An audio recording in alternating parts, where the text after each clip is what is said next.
Next आपके पास जो binomial theorem है ना, वो है उसमें पावर होगी आपके पास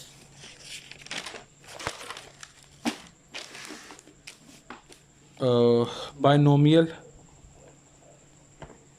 थ्योरम जब आपके पास n हो 1 से स्मॉलर देन या n इज़ नेगेटिव इंटीजर, जब आपके पास नेगेटिव पावर हो, ठीक है, या n 1 से स्मॉलर हो, तो उस वक्त आपके पास बाइनोमियल थ्योरम का फार्मूला क्या होगा। इसमें याद रखिएगा पहली टर्म आपने 1 ही रखनी है और इसमें होल पावर n होगी, वो n जो पावर होगी वो 1 से छोटी होगी, लाइक फ्रैक्शन वाली होगी। अब यहाँ पे देख लें 8.3 के जितने भी क्वेश्चन हैं वहाँ पे पावर या तो फ्रैक्शन वाली पड़ी है या तो नेगेटिव पावर पड़ी हुई है। अगर आप चेक करें तो इसमें फ्रैक्शन वाली पावर पड़ी है या नेगेटिव पावर पड़ी हुई है। तो इसमें जब भी आपने करना है, लाइक ये वाला क्वेश्चन है, मान लें कि ये वाला एक आपके पास क्वेश्चन है 8 माइनस 2x की पावर आपके पास है यहाँ पे -1 है, तो आपने इसको कैसे करना है, 8 माइनस 2x की पावर है -1। अब इसमें पावर का मसला नहीं है, इसमें जब मैंने आपको बताया कि बाइनोमियल थ्योरम ये वाला लगाना है ना, इसमें फर्स्ट टर्म ऑलवेज 1 होनी चाहिए। अगर इस तरह का केस आ जाता है कि जहाँ पे फर्स्ट टर्म 1 नहीं है, तो आप वहाँ पे क्या करोगे, फिर 8 को बाहर निकाल दो, कॉमन तो नहीं निकल रहा ना, तो इसका कॉमन लेने का तरीका ये है कि 8 को आप बाहर निकाल दो, इसकी जगह बच जाएगा 1। जिसके साथ 8 नहीं ना है उसके साथ सेकंड टर्म के साथ 8 को आप डिवाइड कर दो, -1 पावर अपनी जगह। जब आपने 8 को बाहर निकाला है ना, तो इसकी पावर भी साथ ही बाहर आएगी। सही हो गया, तो आप ऐसे करोगे। इस तरह कोई भी आप क्वेश्चन सोल्व कर सकते हो। लाइक आपके पास 4 माइनस 3x की पावर 1/2 है, which is very important question. ये जो मैंने आपको मार्क करवाए हैं इसको मार्क कर लें, पहला क्वेश्चन है, इसके पहले 7 पार्ट्स हैं, स्पेशली पहले 6 पार्ट्स। इनमें से एक आध क्वेश्चन आपसे वो पूछ लेगा, एक्सपैंड अप टू 4 टर्म्स कह देगा, इसकी जगह कम भी कर सकता है, एक्सपैंड अप टू 3 टर्म्स भी कह देगा, ठीक है। और ये वाले जो क्वेश्चन मैंने आप लोगों को क्वेश्चन नंबर 2 के पहले 6 पार्ट्स आप लोगों को मार्क करवाएं, और ये एक पार्ट नंबर 9 ये आप पॉइंट आउट कर लें, ठीक है। ये पार्ट्स आपको आ सकते हैं पेपर में, वो पूछ सकते हैं, पार्ट नंबर 9 और पार्ट नंबर 10, पहले 6 पार्ट्स और पार्ट नंबर 9 और पार्ट नंबर 9। ये पहले 2 क्वेश्चन बहुत ही इंपॉर्टेंट है, लॉन्ग क्वेश्चन आ सकते हैं। ये बाइनोमियल थ्योरम आप लगाना सीख लें, फार्मूला आपको समझ आ गया तो आप इजीली इंप्लीमेंट कर सकते हैं। ये भी कोई मुश्किल नहीं है, जैसे मैंने आपको 8.2 समझाई है इसी तरह मैं आपको 8.3 इंशाल्लाह करवा दूंगा। तो ये वाला जो बाइनोमियल थ्योरम है ना, इसमें आपने पता क्या करना है, इसमें आपने ये करना है कि 1 + nx, ठीक है, 1 का फैक्टोरियल बटे में लेते जाना है। जितना आप फैक्टोरियल लेते जाओगे ना, इस तरह इसको समझना है। अब तसल्ली से समझना है। अब पहले मैं आपको ना ये बता दूं, पहली टर्म 1 बनाना सिखा दूं। अब इसका भी मैं बता दूं, 4 माइनस 3x की पावर 1/2 है ना, 4 माइनस 3x की पावर 1/2 है। तो इसमें भी मैं आपको 4 बाहर निकाल देता हूँ, 4 बाहर आ गया तो इसकी जगह क्या बच गया 1। 3x के साथ 4 नहीं है तो 3x/4 हो जाएगा आपके पास 1/2। अब आपके पास 4 बाहर आया है ना, तो 4 के साथ इसकी होल पावर भी बाहर आएगी, अकेला 4 नहीं आएगा, इसकी पावर होल पावर 1/2 भी बाहर आएगी। तो ये ऐसे बन जाएगा।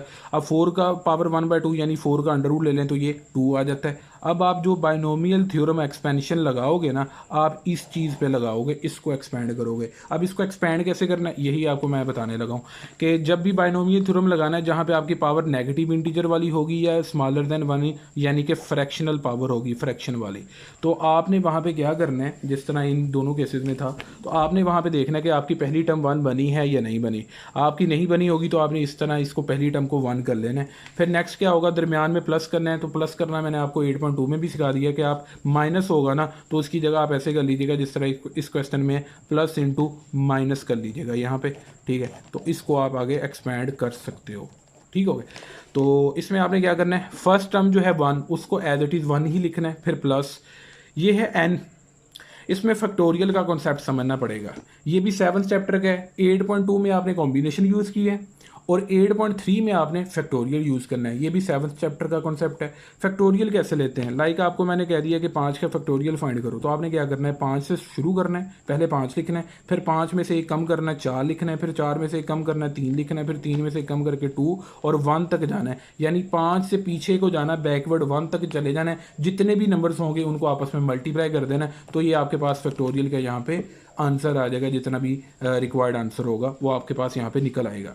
अब यहाँ पे कितना कैसे होगा कि यहाँ पे होल पावर 5 नहीं है, यहाँ पे होल पावर कितनी है, n है जनरल फॉर्म में। तो आपने क्या करना है, n का फैक्टोरियल अगर आप ओपन करो तो जितनी भी n की वैल्यू होगी सबसे पहले वो आएगी, फिर उसमें से a कम होगा, जैसे कि 5 आया तो 5 में से कम करके 4 हुआ, फिर 4 में से 5 में से 2 कम करके 3 हुआ, फिर 5 में से 3 कम करके 2 हुआ। ऐसे ही मतलब एक एक कम करते जाना है। तो इस तरह समझ लें कि यहाँ पे जितनी भी आपके पास होल पावर n होगी उसका फैक्टोरियल आप ऐसे लोगे कि सबसे पहले आपके पास n आएगा, फिर आप n में से एक माइनस करोगे, फिर आप n में से एक और माइनस करोगे यानी n-2 कर दोगे, फिर आप n-3 कर दोगे, फिर आप n-4 कर दोगे। इस तरह ये चीज़ चलती जाएगी, आपके पास ये एंड नहीं होगी।